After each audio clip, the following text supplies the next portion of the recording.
Ladies and gentlemen, what's good, everybody? Welcome to it, episode 2, Behind the Mic of Air Conversations with some of my favorite radio DJs. We're just talking radio. I know they're very talented, they do other things, but this time around, we're just focusing on this medium that we love so much. This time around, I'm hanging out with this lady, man. She's been bossing it for a minute. She came through with a vision in the game, started out at Tux FM, came through at YFM, and now she's on 947. Ladies and gentlemen, Ayanda MVP! Yeah!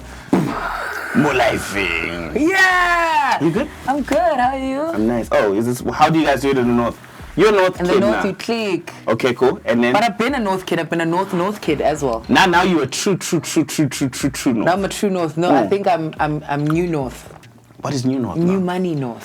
Oh. Yeah. That means you're getting that real money now. No, not yet. Real money is real when you have a car, a house that you've paid for. You've paid for. Not that you're renting. But if you had to talk to the Ayanda now from 5 years ago and say, girl, child, you are making this kind of money 5 years from now, would she believe you? She wouldn't believe me. She absolutely wouldn't believe me. She'd feel it because there was always a moment where, you know how you can see yourself in greatness and you feel it sometimes. And sometimes you convince yourself even by daydreaming. I felt that greatness, but I didn't think it was going to happen. I'm not going to lie. I didn't think it would have taken a simple email from Dumelo, who is now program manager once again, to actually say, yo, come through. This was a DM on Facebook. Like, you see, it's things like that that make you really think and say, geez, fudge, I'm so fortunate, I'm blessed. But yeah, I mean, looking back now, I wouldn't have imagined at all. 5 years ago, that was 2014. That was 2014. Jeez, I was probably still on Tux. Yeah. And you still had the bald hair. The red hair. Fro, yeah. You know? I still had the fro because I couldn't afford things. And that's the story like I wanted you to share. But the fact that you decided to make something cool out of you not having money. Yeah. So, I mean, when I joined Y, this was when you were still doing lunch with, you were doing 9 to 12. 9 to 12, yes. And Tap and Manzi were doing lunch. Mo was still doing drive. Mo was doing breakfast. And breakfast. He had taken over from Smooth. Drive, I think it was Waras. Yeah, Waras was still doing drive. And when I joined there, I'm seeing now these, those banners at the front. Seeing Bonang, Tando Tabete, the twins. I'm just like, oh my goodness. Oh, look at them. Look how amazing they look. How am I going to look unique now? I'm part of the YFM fam, but I'm a student on the NASPAS loan. What's going to happen? And you got to travel from Pretoria to Y. And I have to train from Pretoria to Y. Like, before the train existed, there was Marabastad. I don't want to talk about that one. Yeah. That one was tricky for the game. Now, the crazy thing is that literally we had shot something, right, which is similar to this. And that was a pilot project. So for a weird reason right now, it feels like it's a catch-up session. But for some people, it's literally a first-time introduction about learning about Ayanda's journey on the radio. Tux FM, that was your starting point. Yes. Yeah. Let's talk about that. How was it? Tux FM was, because it was introducing me to this new element called radio, it was very interesting. I went to an art school, National School of the Arts, so I studied drama because back in the day in primary, I was quite quiet, and I still am. People just don't know it because I don't give it away. But back when I was doing drama at NSA, I learned how to be confident, be bold, impersonations of other people and, accents and etc. But basically, the most important thing in drama was being confident. And if you see any drama student on any campus, they walk with their heads held high, with their shoulders pushed back, chest up, because they're proud. And that's how I literally walked around campus. To this day, you still walk like that? To this day, because I can't act small. So when I took a gap year after high school, because it's an art school, going back to academics now was quite tricky. Even though we had academics, it wasn't something that we pushed as much as we did the arts. Got to the University of Pretoria and I was like, oh no, I don't want to join drama, I've already done drama. I don't want to join the SRC because I was already a prefect type of person back in high school. So I found radio and I'm like, let me try this out. People say I have a nice voice, so let me see what happens. And I auditioned and I made it, but it wasn't easy. Like the first 3 months, you are, when you're being initiated in grade 8. Yeah. Exactly like that. That's how it was. And you were not allowed to broadcast unless you passed the DJ test. Yeah. I failed the DJ test the first time I did it. What was part of the DJ test? What happens? The DJ test is learning how to control the desk, knowing what does what, and if you did not put the key in the ignition, you failed, which was putting your headphones. In. And it's crazy because some people have forgotten that rule. Exactly. Yeah. If you don't plug your headphones in, you fail, because all of a sudden the song's about to end, you need to back announce, but then you're to plug in, and now you're switching on the mic and thinking you sound bomb-ass, but your levels are up there and you don't even know. That's true. Yeah. Those are like the neat parts of radio some people have forgotten. Like the other day in studio, I'll share this with you. I started putting out this sign on the door that says, "Don't walk in my studio when I'm on air." Because there's that tendency where people just forget. You're on the air, they just walk in and they slam the door. And for some people, they started making it as a joke, but I'm like, we've forgotten the basics. It's your studio. Exactly. When you're on the air, when Ayanda MVP is on for 5 hours or 3 hours, that is your time slot.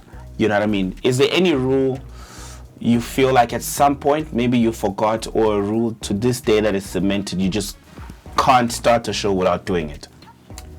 I think there's so many rules now. I mean, when I think about it, but for me, the biggest thing is just giving me my piece to start the show. Like, I need that 5 minutes to start the show. Don't break that. And I remember when I had a young quarrel with a previous programs manager at YFM. We can't mention names, but I think I know that one, yeah? And there was a situation where something had happened with sales, and sales communicated with us, but it didn't go through to the programs manager. So the following day, before my show started, I walked in, prepped, and as I was about to go in, the programs manager calls me to his office, and I'm like, but the show's about to start. He's like, never mind the show, come here. I said, what? It's 2 minutes to 12 o'clock and you're telling me, never mind the show. And he sat me down and he was giving me his peace of mind, everything that he just wanted to tell me. And it just made me angry. I was so mad because it's my ritual to start my show. I have a way of firing the jingle, of introducing the show, things that we do together at the beginning of the show. And you just ruined that for me.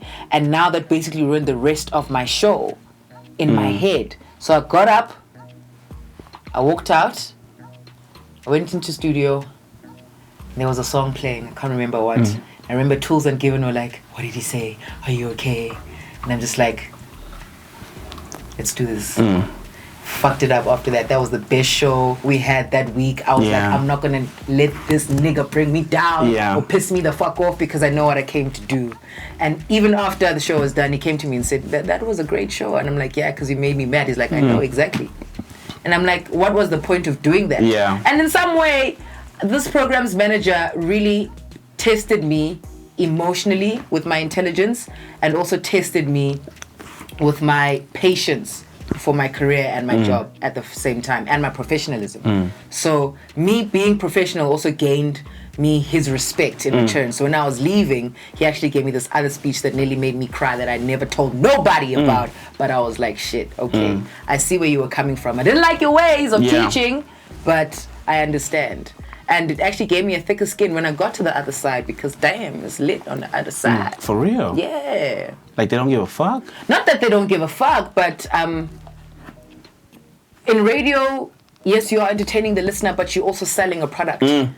And you need to make sure that whatever you sell needs to be brilliant. If you have a campaign that you need to push, if you have a competition that you need to do, you need to go by the rules. If you fuck ish up, then it's going to be bad. If, for example, I'm having a competition about money and people have to pick a number and see what the number is, and the number is 7, and 7 is probably like 7,000, but I just said 700, I'm going to be in shit. Do you know what I mean? Because then, let's say they reveal the answer on the website, and then everybody's going to say, but it was 7,000.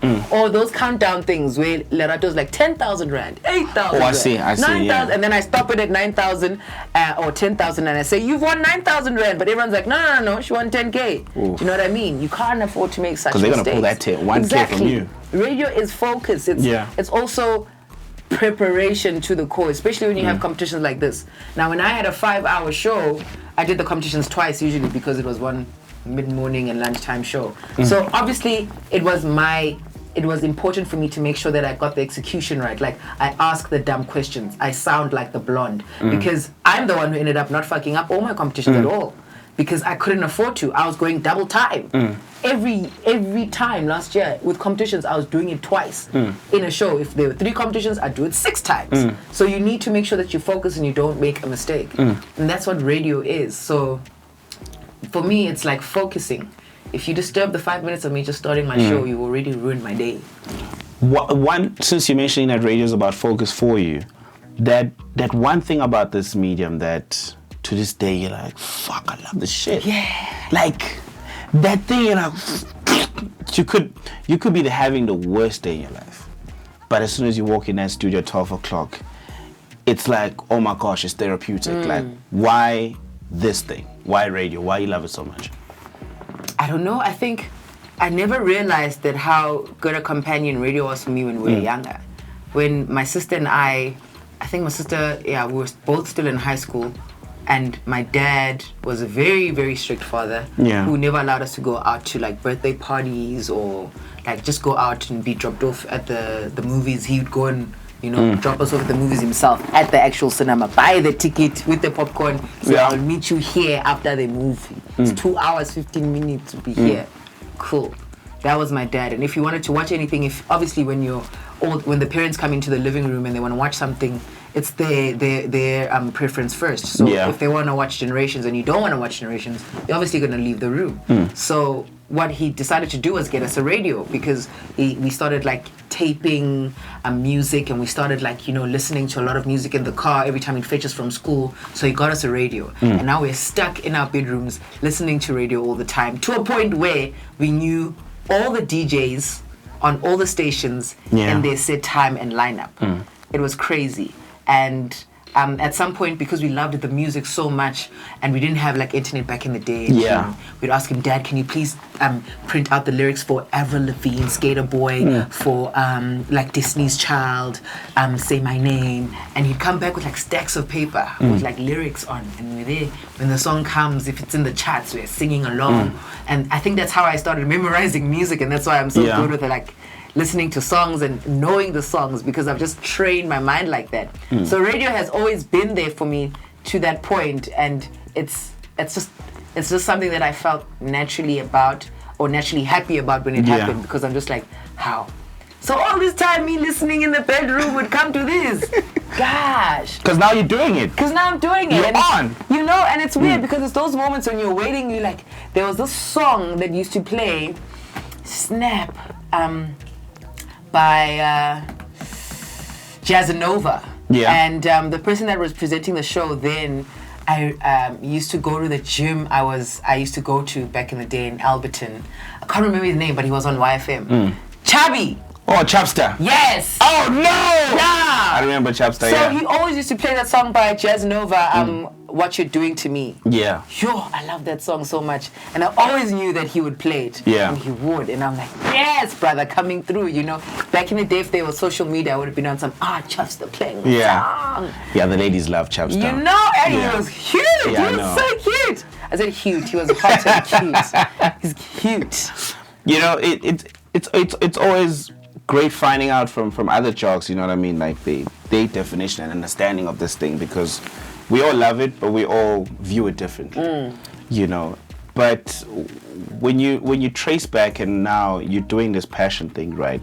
You get this gig on Y, so you move from the community level. Now you get on commercial. They're saying, okay, cool, you're gonna shadow this guy, Sabby here, this person here and there.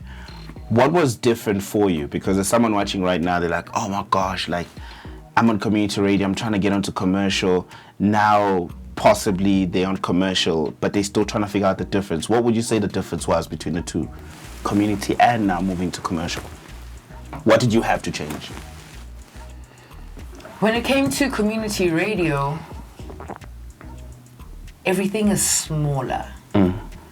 And by smaller, I mean your perspective is smaller because of the audience that you think you have that is small. So immediately when you think, because I'm on a community radio station, I have a small audience, I'm probably thinking maybe even one person is probably listening to me. Also, you know how we jute ourselves by thinking if only one SMS comes in, you think, there's only one person listening. Yeah. Let me just broadcast. And then you go and say, to this one person that's tuned in right now, yo, listen. Thank you for tuning in. I see you number ending with 089. Appreciate it. Like, when I was told that I was going to try myself out at YFM, I was like, whoa. Because now this station is available everywhere. Everywhere. With community, it's available somewhere. And it's just like maybe like a radius of like 5 or 50 meters, and that's about it, or 100 meters. But now with YFM, it's an entire province. You're thinking to yourself, oh my goodness, oh my gosh, there's hundreds and thousands. I won't forget my first show, and I remember because Tulisa Kanzi was just like helping me calm the fuck down. I was literally shaking, and Tulisa's like, relax, man, it's nothing. I'm like, Chief, you don't understand. Yeah. You know, if I fuck this up, it's over for me. Like, yay, let me do this. And I was literally shaking when I was firing the buttons. Like, Sabby, my hands were shaking. And then when I started speaking, I can't even remember what my first link was like, but it was fast. Yeah. That's what I remember. Because when I had a snoop with Tumelo that day, he's like, sure, you're fast, eh? I'm like, I know. I'm nervous. I'm nervous. I just keep going. I don't know how to stop. Like, just slow down. Say, yeah, cool. So that's what happens when you're nervous. Yeah. You just like, you skim through the links. Hi, my name is Ayanda. This is with you on Wi-Fi 99.2. Okay. Got that out the way. Yeah. And then you get used to it, and then now you can play around and play around with your links, and I think that's why a lot of the times these days with the radio now, some people, when we say that some people are not made for radio, it's not because we're hating. It's because we feel like you didn't go through the levels in order to respect it when you're on that stage. That's true. Because if you just came, for example, in terms of the new lineup, when people just land on like breakfast shows or, you know, drive time shows, they just immediately land and they think, yeah, they got this, they're good. But if they had just started doing the basics in graveyard radio, they know how to curate links and make things sound so nice and smooth and play around with things, and then it would surprise them as well, because they're like, shit, maybe, you know, if I gave more time into it. But no, they're just coming in the morning and they read the prep sheet and then they carry on with their lives. So at this point in time, it's good to know that there are real professionals out there that still respect the basics of radio and know how to work with it, but also the ones that like aren't afraid to go back to the drawing board. If they came in at a late stage and are being given a prime slot, they're like, hold up, let me just go, you know. Like Hulisani, who just joined us on 947. Yeah, she's been putting in that work. You know what I'm saying? Yeah. She was at Capricorn FM. Yeah. And it's a completely different, you know, society, completely different environment, and then you're jumping into back to the city. It's buzzing, it's 947, and you're doing weekend breakfast. It's something completely different. She went back to the drawing board. She was there every day in the studio, prepping, you know, studying links with her partner Lusky. So it's beautiful to know that some people aren't really afraid to go back to the drawing board just to remind themselves where they're at. And that's what happens when you go to a new station. You make sure you do that, so you know that you're going to be prepared for what is to come. Because if you just come in saying, nah, I don't do desk work, I just, you know, I speak sharp, so born again. What do you feel? What do you feel? The first cosign, probably maybe you were rocking and maybe you got a tweet or maybe it was a Facebook message when you were on Y that made you feel like, oh my gosh, I think I'm dope. I think actually I'm dope. I think... Or maybe a follow. Not even a follow, but there've been so many moments of that reassurance that happened. Like the first time was when I decided to put more lifing on air. Yeah. Ooh. How did that come up? Okay, cool. Let's finish that story first. Which one? The cosign. Okay. You know. And then yeah. Okay, so we'll get back to that one. But the second time happened when I was still doing 12 to 3. On Saturdays, and you're doing 9 to 12. 9 to 12, I just got in now with the show. Got a weekend show. You on now! On now, put it again. PSL, baby. Everything. Shit. Now I'm on air and I see a tweet where someone's like, AyandaMVP, she's the ish. And then I look at, because someone was commenting or replying to a tweet. So I look at the person who was tweeting, and it was Dineo Ranaka saying, who at this point do you feel deserves to be listened to right now live on air? And then everyone just started saying AyandaMVP. That's dope. You know what I mean? That's like, dope. Other people had other comments, but I just saw AyandaMVP and I'm like, fuck! Oh my gosh! What if Dineo Ranaka's listening right now? Yeah. You know? Shit, that was dope. That was fire. But yeah. And maybe it's moments like that. Did you meet someone that you've always idolized, or maybe? Oh yes, I've met Dineo. Yeah. I've met. Oh, I mean, I work with Anele. Yeah. But Dineo, I met her when we were got like free pedicures and manicures at. Can't remember. So. Mm-hmm. And she was there, and she was like, I love your stuff. I'm like, oh my gosh, I love you. What do you mean? That's my daddy, man. Do you know? Like, and she's just a nice person. She's lovely to talk to. She's full of energy as well. Yeah. She's just like, what's her name? Uhlubi. Is it Hlubi Roberts? Is it Hlubi Boy? Hlubi Boy, yeah. Yeah. Like, they just like small people with big balls of energy. And it's nice because she makes it come so easy. And when I used to listen to Dineo on the drive on Y, I was like, whoa, she's phenomenal. One man holding it down, just doing the most. Like, it was one of those where you're like, geez, this girl, she's like my homie. I feel her. Like, that's exactly what I wanted to be on air. Yeah. That's how I wanted to come across. I'm not trying to be all ladylike and posh and bougie and voice overy, because it didn't make sense for me. And that's when I decided, let me introduce myself by introducing a phrase that would stick with me. Because before I had my own show, I was standing in for people. So I'm standing in. At this point in time, Tando Tabete now is about to, leave YFM. So she's up and down with gigs. She's busy now. Oh, she was acting. Yeah, she was in a sitcom. And then Dumelo kept asking if I was available to stand in for her. I said, yes, I am. I really am available. And when I stood in for Tando, I was like, okay, this is now the opportunity where you take it to the top. So what are you going to do? And there was this phrase that a friend of mine and I always used to use in high school called molifing. And we'd always use it to each other. We were in matric at this point in time. And we were like, oh, molifing, yes, molifing. We'd even call each other molifing because I knew it meant in life. And then we have like big dreams of what we wanted to do and yada, yada, yada. And then at some point in time, varsity happened and then we went our separate ways because I went to Pretoria. I was still in Joburg. Yeah. But when I got onto radio, I don't know why I remembered that phrase, but it just got to me. Yeah. Because I wanted to ask people a question that you'd normally ask people. Let's say you're on radio right now. Let me know what you're up to. It's a Saturday. What fun are you having right now? Give me a call and, I'll let you, tell me what is on your mind. But when I started the phrase, I was like, generally, more lifing, you find that everybody has a responsibility on weekends. Maybe your responsibility is being the party organizer. Maybe your responsibility is just getting the ice. What is your responsibility, more lifing, on the weekends? Like, adding the phrase and just changing it around, changing the question around, like, what are you doing? It made it different for people. And I think with great radio DJs, it's how you ask the question. Yeah. And that's how you're going to get your response. Yeah. Do you know what I mean? So that's when Molifing came to life, and all of a sudden everyone at the station was saying it and it was irritating them because they didn't want to keep saying it. And then all of a sudden now everybody else outside is saying Molifing, and I was just like, this is my shit. I can't get rid of it. This is it. And then you ran with it. I have to. And then when you were going through the process of choosing the kind of personality and how you wanted people to perceive you, because you got I'm not gonna lie, there's so many dudes that when they see you, they're like, shit, Savvy, like, how do I approach her? You got that Ice Queen thing, you know. Yeah. But when I listen to you, my boy, you my homie, you know. So it's like, oh shit, like, okay, yo, do I prep myself? Do I just go in and say what you say on the radio?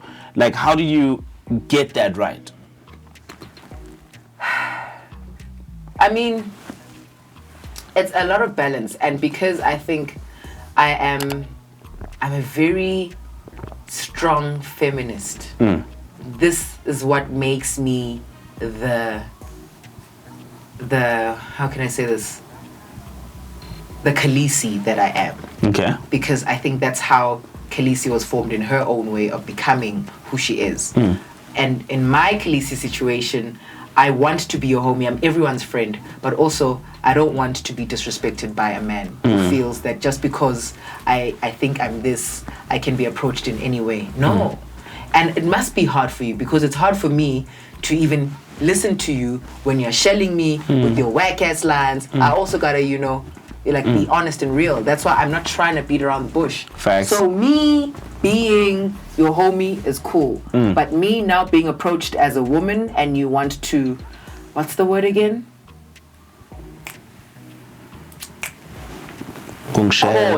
Yes, when you want to court me, hey, like Cassie said, you got a long way to go. You know what I mean? Claim that you're so hot. So what you take time though. In the bedroom. The thing is, it's crazy with you, Nat, because when I listen to you, you seem like the chick. Like when I see him, like, hey, MVP, Ukraine, wanna go drink? Yeah. When I see you, it's a crazy thing. It's like, no, but wait, whoa, pause. Yeah. 3 years ago, would you have said the same thing now? I would. No, you wouldn't have. I would. 3 years ago, Sabby. You were this tall chick. You had this vibe from the TV days. You know what I mean? When you did that show with the limousine, that demeanor would come through in a sense that when you walk with purpose. You pretty much are aware that I'm confident, but you saying that you're quiet. I listen to you on the radio. I'm like, oh my gosh. This is a homie, this is a friend. Immediately, sometimes I think you're a tomboy. And then you start talking about these dudes. I'm like, oh, she smashes dudes also? Okay, cool. Is she bisexual? You know what I mean? So I start painting a picture of you. So when I see you, I'm like, oh my gosh, she's scary. I know, yeah. You know, I don't know about Shelaganjan, but shout out to those dudes. They deserve cows. Yeah, they really do. Shame, shout out to them. And they do well, they do well. I mean, the best way, obviously, to let a lady like want to see you again is to make her laugh. For any lady, if you can just find humor in a situation and make someone laugh, that's when you become cute to women. Have you ever been in a situation where there's this caller that just always makes your day, like a listener that you look forward to, because this listener just completes, you know, maybe the show or whatever? You create a bond with a listener. I don't want to say yes, because, you know, a person that calls every day, there is someone that texts every day, and I appreciate it and I admire it. But if it's someone that would call every day, it would become a bit irritating, because then I feel like you'd always expect a certain response from me, or a VIP response from me, and you're not going to get it. That's why on my show I don't do phone calls. I don't know if you've noticed. I only do phone calls when competitions are involved. Competitions aren't involved, you can send a WhatsApp voice note, you can send an SMS, you're fine. Thank you, whoever created WhatsApp voice notes live on radio. That shit has helped us so much, because they don't stop talking. It's just a banter. It's forever ongoing, and it's not that it's a bad thing, but also radio is time, and time is money. Yeah. And especially on commercial radio, time is money. So the WhatsApp voice notes, you can just put it on Adobe, chop, chop, chop, chop, get your information. You also do that? Yeah. So wait, you cut your own voice notes? Yeah. Like Adobe it, and then you play the whole thing? Yeah. But I do that with my Office Overshare, one of my features. Yeah, I know, yeah. So I chop that up, and then I still have to make the voice lower as well, so then you just set it up. Like I said, if you really want something, that's right, you have to go back to the basics. I mean, right now as it stands, for example, on 947, you only have a content producer and a technical producer on the breakfast and the afternoon drive shows. The rest of the shows, some solo, everybody for himself. You need to find it. So I, when I joined, had like a content producer, not a content producer, a technical producer, who kept doing things for me, but then sometimes this person had other things to do. And I can't say, but you're not paying attention to me. I also need you to help me. I'm just like, Chief, teach me how to do this so I can just 1 2 1 2. And he did. And now I'm 1 2 1 2ing, and it's like an orchestra. I'm just pianoing everywhere, and everything is flowing. That is so dope. That's why they say if you can't be dexterity is so important in this medium, you bring up money. When you join commercial, the first time that check was put onto your contract, what was your reaction? It was like, Did it live up to your expectation? Not really, no. Okay. I mean, because this was also only weekends, remember? Yeah. I only had 2 shows. Yeah. Every weekend. So that's 1 2 3 4, that's 2 4 6 8. It's just 8 shows. I remember, I'm going to try and get that figure out of her. I was doing 12 to 3 a.m. The check was 6,000 a month. 6,000 a month. Yeah. How much was yours? 3. In the morning. Graveyard. My 12 to 3.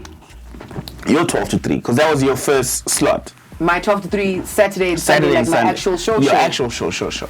Wow, how much was I getting? Was it 15? Maybe it was like 15 to 18 between that. 15 to 18, and then maybe probably became 10 because of tax, but I can't remember. Yeah. Because that's the thing. People generally feel like radio DJs make a gangload of money, which is true. There's jocks who are making crazy bananas, like insane that's gonna money. be us in 5 years. Yes, not like I like to project like we there already. No, something needs to happen. Nah, it's 5 years. 5 years. Why? We gotta wait for the generation before us. Remember? Oh, they gotta leave. Yeah, they gotta leave. They gotta do something. But it's not gonna happen. That's why I said 5 years. Yeah. We have to be 5 years hungry for it to happen. 5 years, and it's gonna happen. We just need to keep pushing. When did the money start making sense for you? In a sense of when you negotiate, you look at these aspects in your contribution to the company or how you've grown, or... When I started realizing that a lot of clients were appealed to me and we started having competitions on our show that were just, ongoing. It was just like, okay, so now we're part of that breakfast afternoon situation where you guys had competitions and we also had competitions, and it was like, oh shit, we got competitions, man. We do. That's a big thing. That's huge. When client says, I just want to be on MVP. That's huge. And just like they said, what? And I think for me right now, this point as it stands, the biggest client that I've had so far in my entire radio career is Capitec. Capitec, I was about to say. What? Yeah. Them people loves MVP, yo. They loves MVP. Did they give me that money to me longer? Yo, listen. Come on now. Bank better to live better, B. And like. Once you get that, you want more of it. You see, it becomes addictive now. You're like, okay. When we had to take over lunchtime from you guys and you went to drive, and you had that bid or buy situation, and we were like, okay, guys, what are we gonna do to make this shit pop? Yeah. And we're in that boardroom and we're all thinking. And I can't remember who said it, but we were like, guys, why don't we just do a versus situation? Like, you do A versus B. And I'm like, oh, actually, no, it was my idea because when I was still on weekend radio, we started doing radio during the week when you guys were off. Oh, yes. And then I started having this feature called Old School or New School, something like the two, like cab versus sporty or some situation like that. So I decided to pull that from that weekend radio and then put that as versus for our bid or buy situation. And now Versus became one of the biggest features we had on our show because it even went outside of it being bid or buy. And we even had an intro for it. We put that panda intro situation. We were like, chi. Damn, that was panda days. Straight up. Yeah. And then we'd have the most random things that we go versus about. It was crazy. Like we'd probably say slops versus imbatata. I remember. You know what I mean? It was just like electric stove versus gas stove. Yeah. And at some point it became a battle now where Stapura, our program manager back then, was like, I need you guys to make it more interesting. Like, you can't just keep arguing and your arguments don't make sense. So he wanted us from now on to have 5 points for each argument, but we weren't supposed to tell each other so it can be a battle on air. So if the person ran out of pointers, they lost. So now Given had to judge those pointers. I remember that feature. Given had to judge those pointers. So now we're like, gas stove saves electricity. Electric stove can just switch it on. Gas, like it had to make sense, and it made radio so much more entertaining, and for other people that were listening as well, made it more entertaining. And that was lunchtime radio right there. That was lunchtime radio. That was where you were like, every time we left that studio, we're like, we killed it. Yeah, we killed all of GP. We just smashed them. They were done. It was beautiful, especially when we had to say, look, I'm getting more teary now. Oh, fuck, man. I was about to ask you because the more you talk about your white days, there's so much smile, there's so much joy. Do you sometimes miss Tools? I miss Tools so much, and I'm so happy for him and his new venture.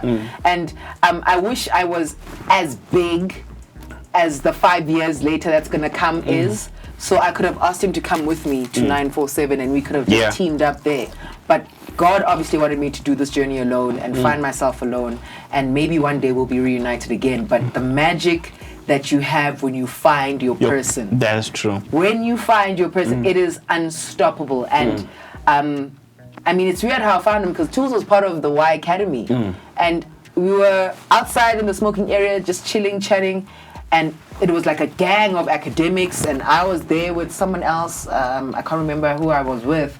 But I was just listening to these kids talk, and they were excited, they were buzzing, and there was this guy that was just prominent with the chats and the voice and the lingo and the smoothness and the charisma. And I'm like, who the fuck is this? And I wasn't hot for the guy. I was just like, shit. Yeah. And I just walked back inside, and I'm like, yo, Stapura, I found my co-host. That's the one. I found him. This was just right at the beginning of Y Academy, and they're like, whoa, he's got to do the training first. I'm like, it's fine, I'll wait. But it's him. I'm telling you, it's him. And to this day, we've had a brilliant partnership. I miss him, shame. I'm not gonna lie. I can't wait for you to see this because your face is literally glowing. Yeah. It was amazing times. It really was. Things you'll always be grateful.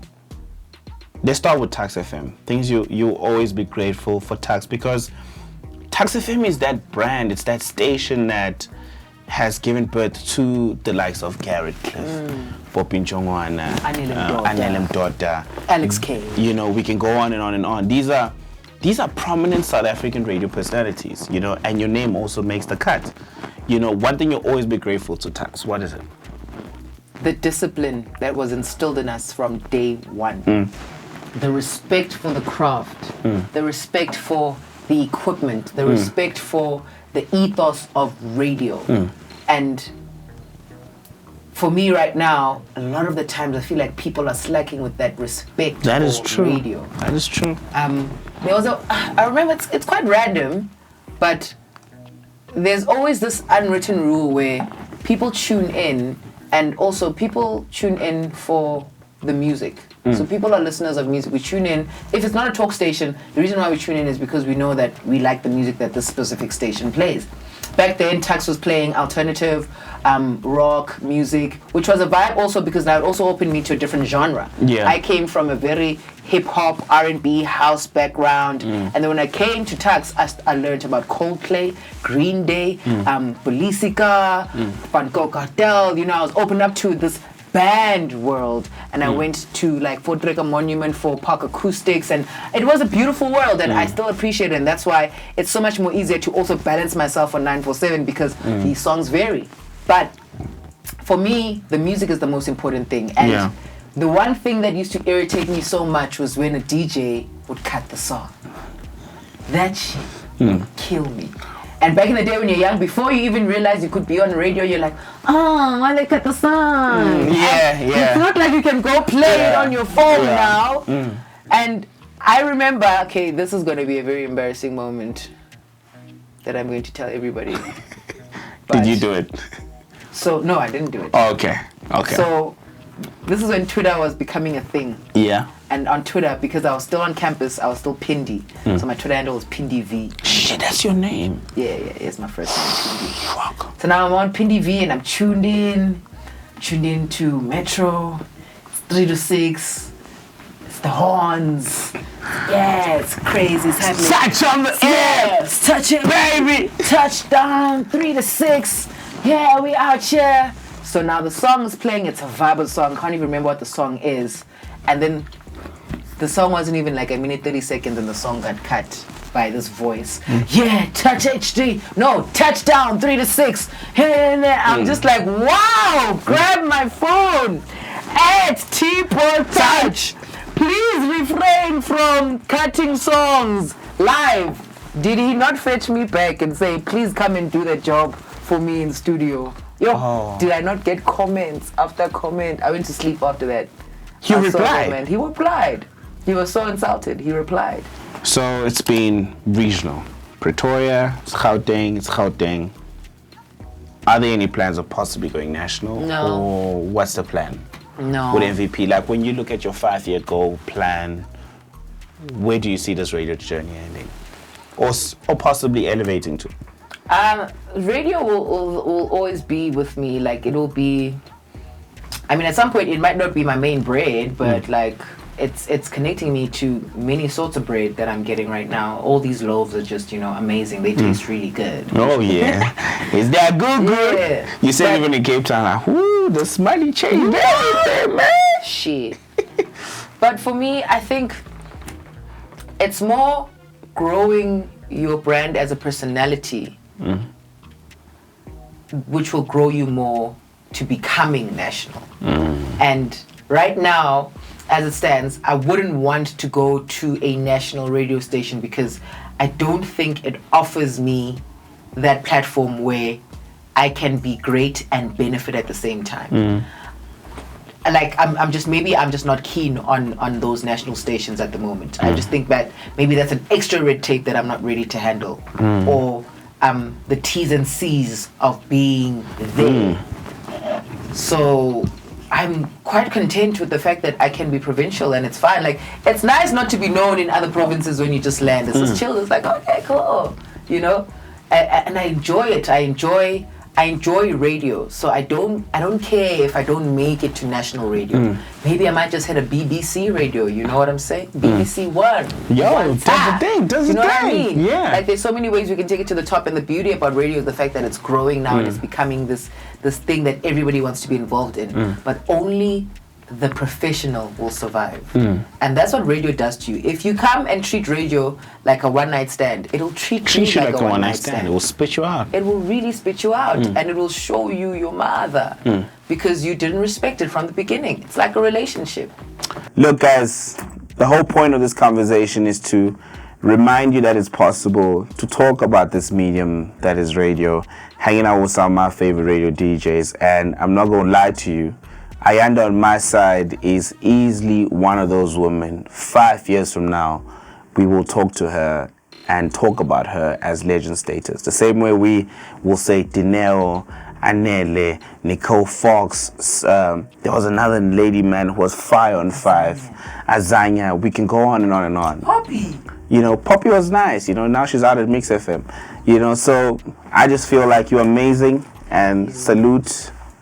The journey has been organic, it's been growth, it's been amazing. Take it all the way to the top. Thank you for watching. Don't forget to subscribe. Tell a friend to tell a friend. We just talk about radio. There's nothing else. That's it. Done.